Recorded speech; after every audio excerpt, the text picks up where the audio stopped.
Time Warner Cable is pleased to be an underwriting sponsor for Carolina Week. Coming up on the February 5th edition of Carolina Week.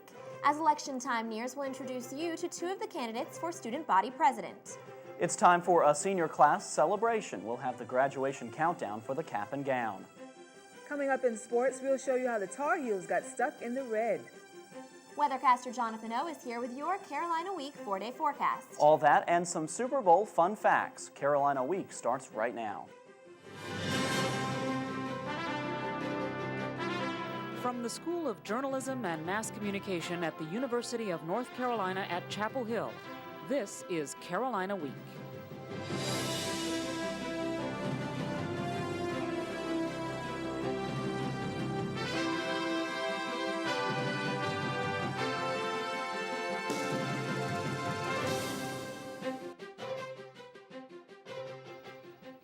Hello and welcome to the Monday edition of Carolina Week. I'm Alex Villarreal. And I'm Adam Rue. Thanks so much for watching.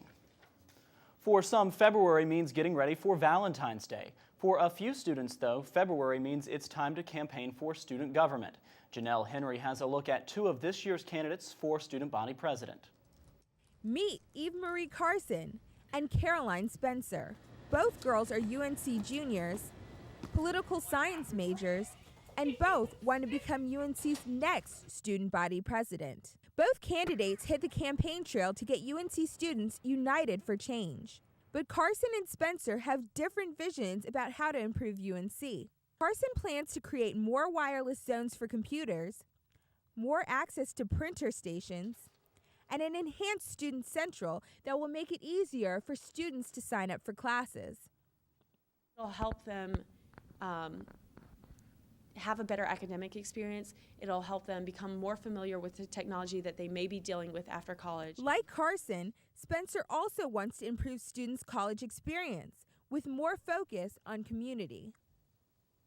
Spencer hopes working with renowned alumni such as Michael Jordan and James Taylor will get students excited about a unique UNC experience. It would be neat to bring figures from the life of our university that have graduated and are famous graduates to come back to the university and speak for us and to celebrate our university. Spencer also hopes to have more of a say in tuition increases. This would mean more than just making increases predictable. It also means that we have a more diverse population on campus, and to where students can't afford to be here that are from different backgrounds, then it hurts the university as a whole. Although Spencer and Carson have different visions for UNC, there's one that they definitely have in common: their love for Carolina. I love this university and I feel lucky every day to be here. It's somewhere that I think that we all have added to, and we are what makes Carolina great. And that's something we can all agree about. In Chapel Hill, I'm Janelle Henry, Carolina Week. Tune into Carolina Week on Wednesday to find out about the two other candidates for student body president, John Kite and Nick Neptune. Thursday night, all four candidates took part in the Philanthropic Society's debate. They talked about their goals and took questions from the crowd of about 40 students. One standout platform point was Nick Neptune's proposal to turn End Zone into a Bojangles. Audience members asked pointed questions and nominees didn't take them sitting down.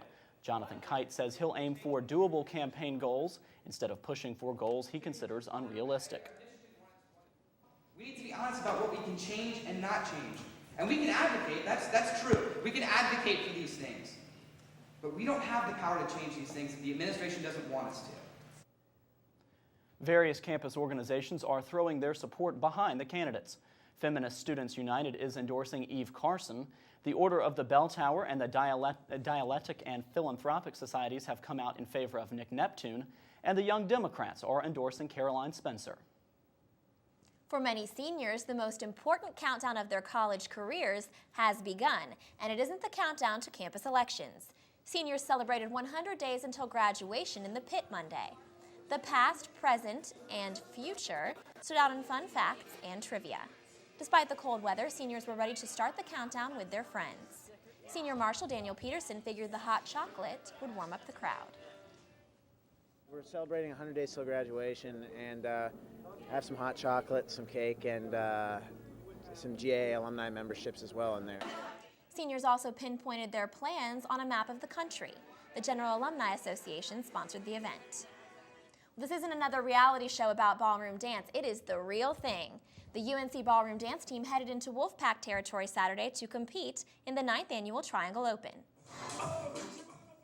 40 students from UNC put their best foot forward against William and Mary, George Washington, Maryland, and other universities, showing that ballroom dancing isn't as easy as it looks.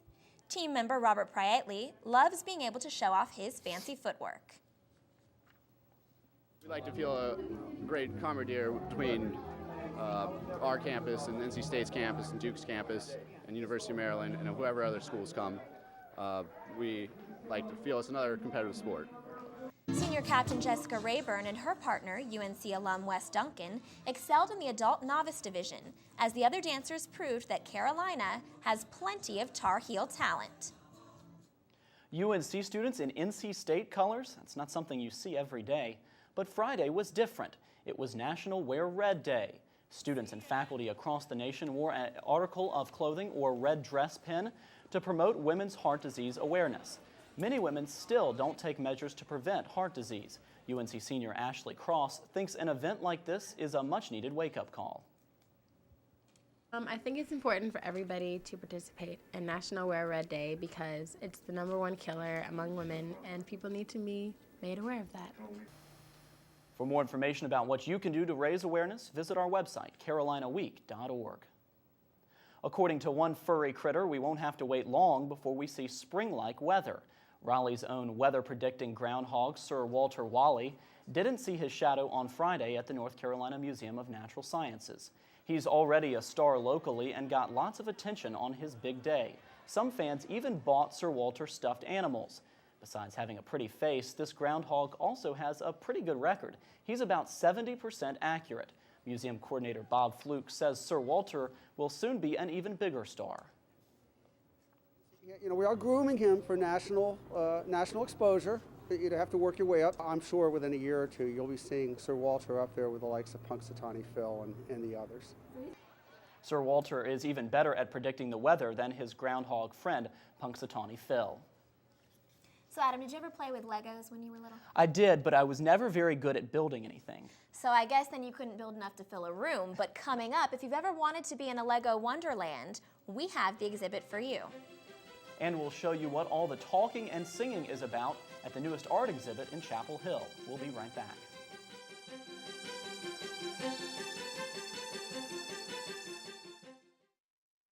I used to party a lot. I'd black out and not remember anything. My friends would tell me that I needed help. I didn't listen. I was in control. Then something happened. I realized if I didn't stop, I would die. I knew I had to get help. I called the Alcohol Drug Council of North Carolina. They connected me with people who helped me live my life without alcohol and drugs. If your story sounds like mine, then make the call. Hey man, what's up? Not a whole lot, man. Just waiting on the bus. How about you? But you got your bike. Yeah, so? How are you gonna do that? Oh, you can put your bike on the bus. It's easy. I'll show you how. Oh. First, pull the rack down. Then, just lift your bike and place the tires in the rack. Finally, lift the lever and snap it into place to hold your bike securely. Chapel Hill Transit, working for you. You might think the Moorhead Planetarium only would feature stars in the sky, but Saturday was a chance to look at a different group of stars in the world of Lego construction. Members of the State Lego Users Group displayed their creations for the public free of charge. Each display represented months, or in the case of the Star Wars table, years of work. An 11-year-old boy made this metallic dragon. Lego artists also created trains, towns, and amusement parks. Creator of these forest castle scenes, Cindy Bradham, says Legos have taken over her life. I love them. Really, like crazy. I have so many Legos. I don't have room for them in my house anymore. I have so many of them, and I can't stop buying them. Organizers say more than 1,000 people came to see the Lego art. Some visitors even made creations of their own. This was the 3rd annual Lego Palooza, and organizers hope to have it again next year. Some UNC students say Guilford College administrators should call last month's racially motivated fight a hate crime. Students rallied to that cause Friday in the pit. It all started when 3 Palestinian students reported they were attacked on January 19th by members of the Guilford College football team. The Palestinian students also say they were taunted with racial slurs and called terrorists. Protest organizer Haley Koch says UNC students need to stand up for what's right. So we felt that it was important for someone to make a stand and say, we understand that this is not an isolated incident at Guilford. We understand that this speaks to discrimination and harassment that people face across our communities and across the country. UNC students plan to send a petition to Guilford College administrators urging them to conduct a thorough and complete investigation of the incident.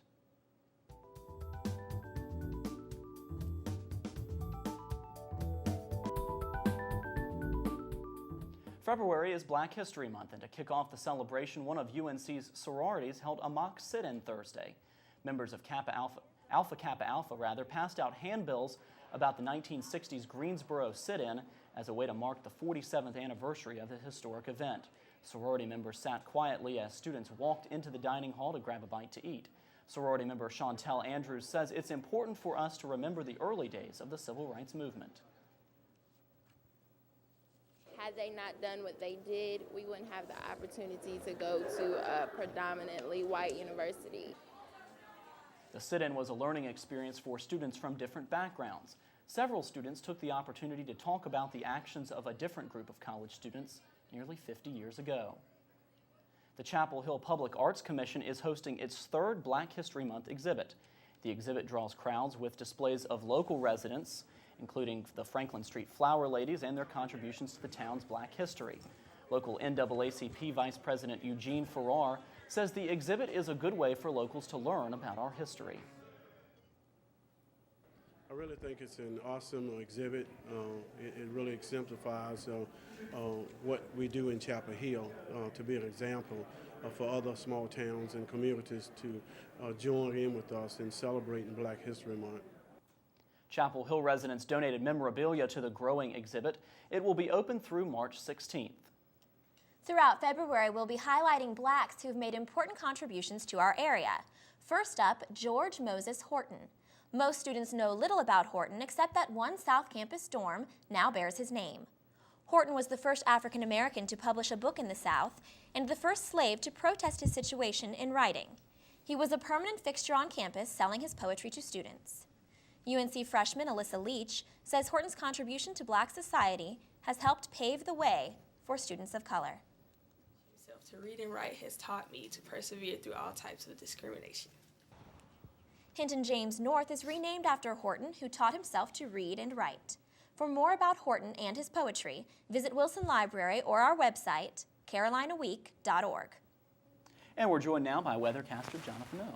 How you doing? Hey, Johnny O. Johnny O, it is still cold outside. What's going on? It is going to stay cold for the next few days. If you thought that last week was bad, it's going to even get worse with the snow last week and an Arctic blast. This week, are scarves and sweaters and jackets going to be warm enough to keep us warm, or will we need the coffee and hot chocolate to build up the body heat? I'll let you know when we come back.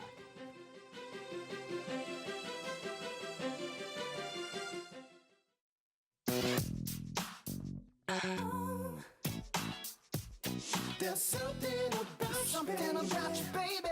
I can't get enough. There's something about you, baby. I got you looking at me, I'm gonna call you bluff. There's something about you. The smallest moments can have the biggest impact on a child's life. Have you been a dad today? Down to the morning light.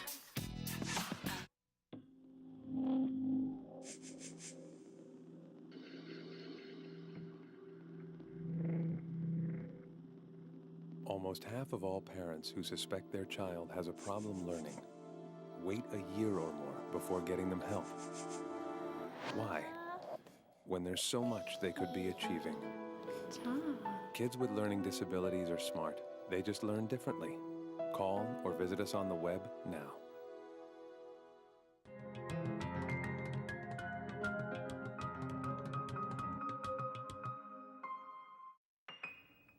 Hi, and welcome back to Carolina Week. I'm Jonathan. I hope you're having a great start to your first full week of February. Let's take a look at your weather headlines. And this is not a redundant thing in terms of having cold conditions and chilly conditions. I did this on purpose because it is going to be cold for the rest of the week, and I am emphasizing this. If you think that it's cold now, maybe 50 degrees by the end of the week will be considered balmy for you, because that's what's going to happen, 50 degrees by the end of the week. After the cold temperatures, or continuing with the cold temperatures, we'll see clear conditions with some passing clouds throughout the week. So, you know, if we're going to see any warmer temperatures, it's going to have to be later on down the road. Let's take a look at your satellite and radar view for the southeastern section of the United States.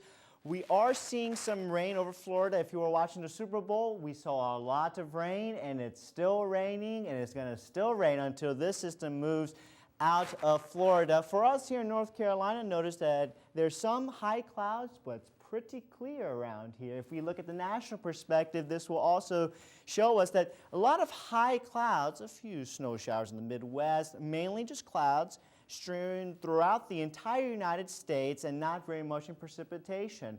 The surface map gives us the reason why.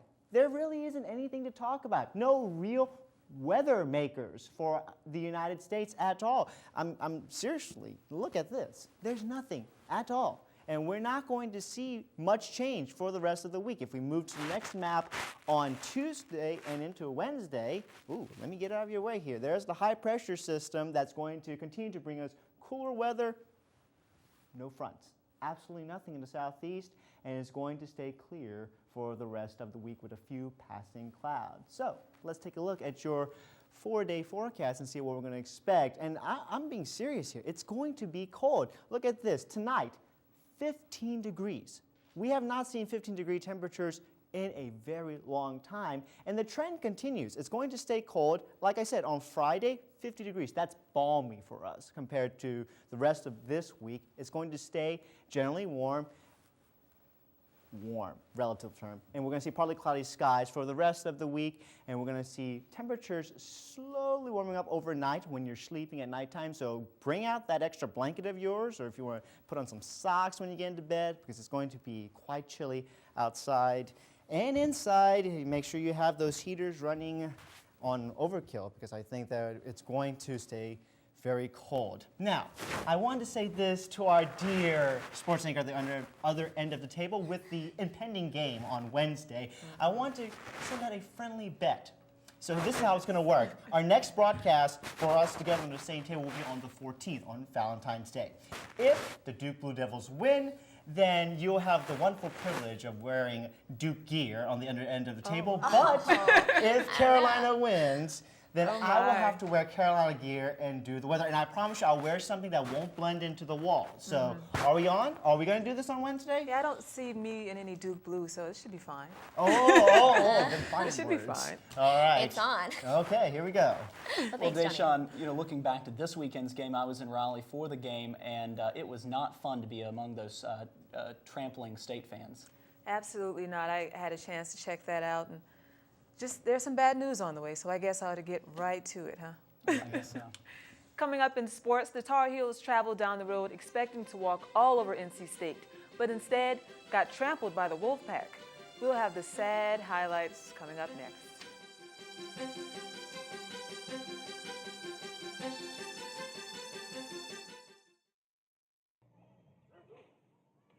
Fruit. What a tasty treat. Fruits packed with potassium and other nutrients can help keep your heart pumping strong during the game. And they give you energy back so you can take on the next activity.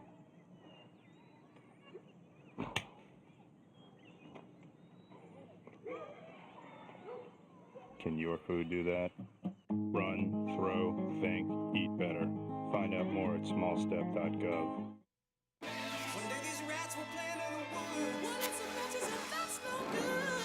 Listen to smoke before you give it a try. Only you. Don't play with matches. Don't play with fire. Cause there's nothing very funny about freak-off life. Nothing very nice on a homeless mind. So if a gorgeous force is what you desire, don't play with matches. Don't play with fire. Only you can prevent wildfires. Fire.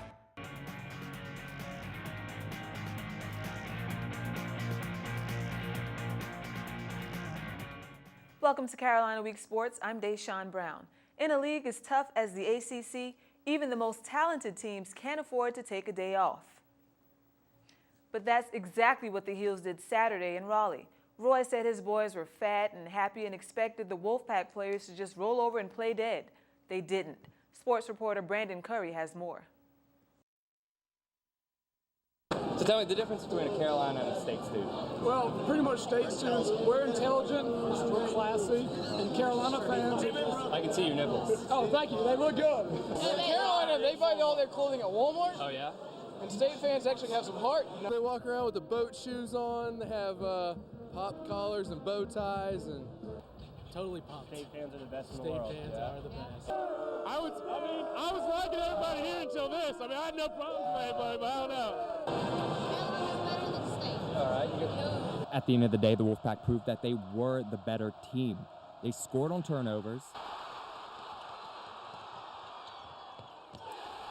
penetrated Carolina's lackadaisical defense, and shot an amazing 76% in the second half. I don't have answers. The only thing I know is that I thought that they had much more passion for the game today than we did. That lack of passion caused sloppy turnovers and foul trouble from senior leader Rayshon Terry. Tyler Hansbrough scored his 1,000th point with this dunk right here and led the Heels with 24 points, but it wasn't enough. State wins 83-79.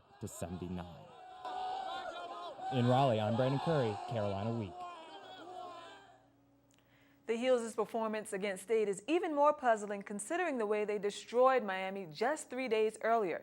Now, during that game, 12 players scored. 5 of them were in double figures. Danny Green saw the free throw line often. He finished with 12. Wayne Ellington, he boasted 14 of Carolina's points, while teammate Ty Lawson knocked down 13.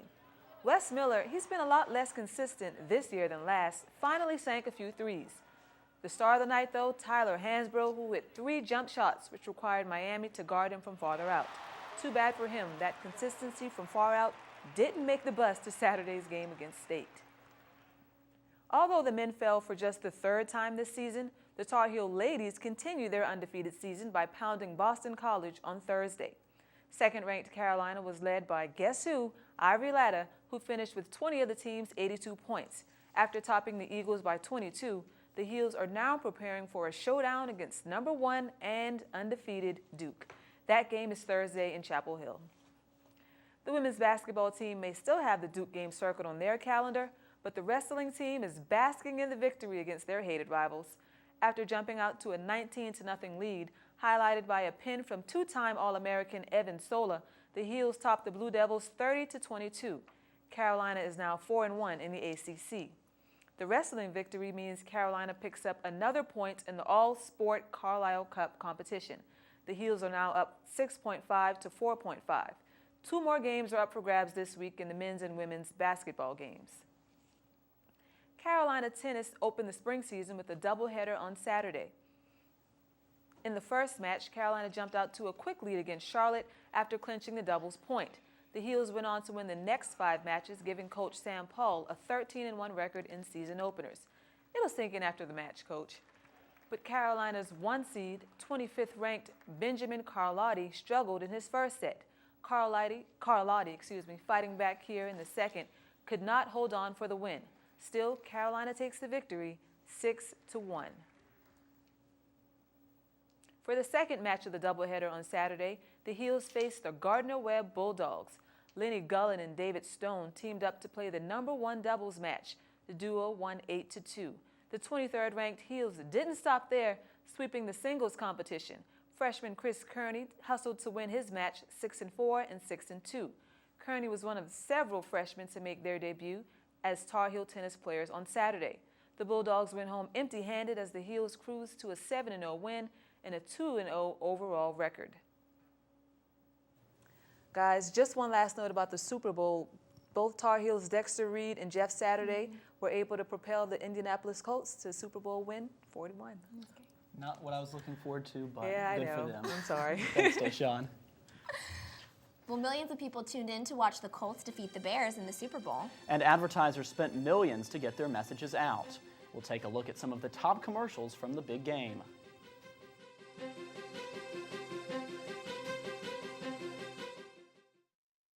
Passing gas around infants can be deadly. Passing gas releases a toxic fog of ammonia and hydrogen cyanide, which can be especially harmful on an infant's developing lungs. Passing gas can even contribute to sudden infant death syndrome. Kids shouldn't be exposed to secondhand smoke. Don't pass gas, take it outside. If you have a story idea, contact Carolina Week at 843-8292. You can also visit us online at carolinaweek.org. If you have questions about this program, write Carolina Week at Campus Box 3365, UNCCH, Chapel Hill, North Carolina, 27599.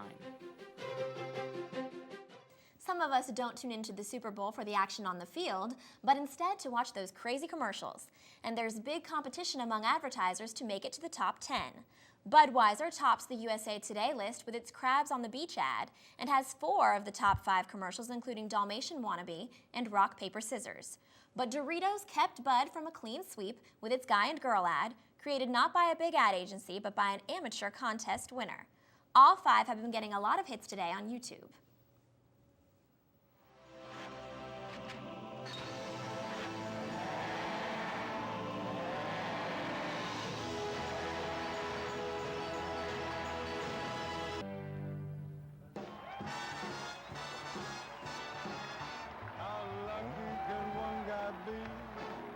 Like the fella once said. Rock, paper, scissors for it? Okay, that's fair. On 3? Yeah. 1, 2, 3.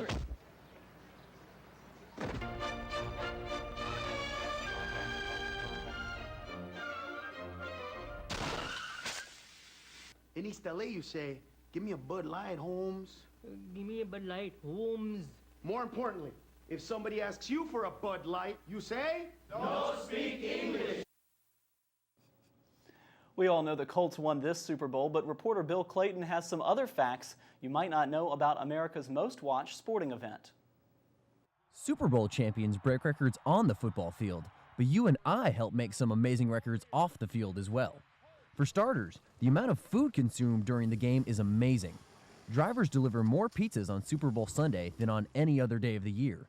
Delivery driver Reed Murphy says the spike in pizza business is sometimes overwhelming. I'll tell you, from about noon till 8, slammed. I mean, I can't sit down. You know, you're running around this way, that way, deliveries out the door, people out the door, customers out the door. I mean, it's our busiest day of the year. Now don't forget America's favorite side dish with all that pizza, guacamole. Consumers use about 9% of the annual avocado crop to make guacamole on Super Sunday. I asked people how many pounds of dip they think people eat. I'd have to say about 280,000 pounds. I would guess 2 million pounds. 500 pounds. It turns out that people eat almost 55 million pounds of guacamole during the Super Bowl. To put that in perspective, that much dip will fill Kenan Stadium from end zone to end zone and stand about 5 feet deep.